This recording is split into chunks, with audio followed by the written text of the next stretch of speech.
3rd, 2027. I want to thank you all for coming. This is a prayer and a meditation for the citizens and voters of Chicago. Do not let us speak here, Voltaire. Voltaire was not a wonder worker. He was the witty and eloquent interpreter of those on whom the miracle no longer acted. Everything in his work is negative. Everything was affirmative. On the contrary, in that of the Galilean, as an illustrious and too unfortunate emperor called him. And yet Julian in his time attempted more than Voltaire could accomplish. He wished to oppose miracles to miracles, the austerity of power to that of revolt, virtues to virtues, wonders to wonders.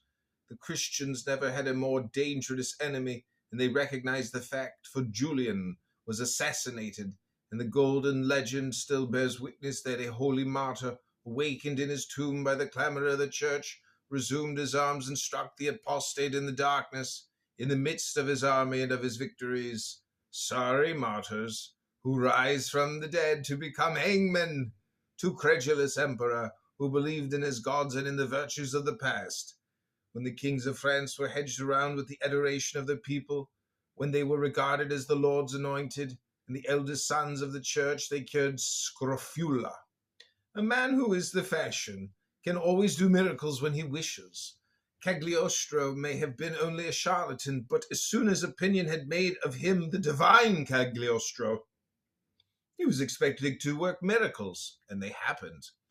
When Cephas Barjona was nothing but a Jew, prescribed by Nero, retailing to the wives of slaves a specific for eternal life, Cephas Barjona, for all educated people of Rome, was only a charlatan.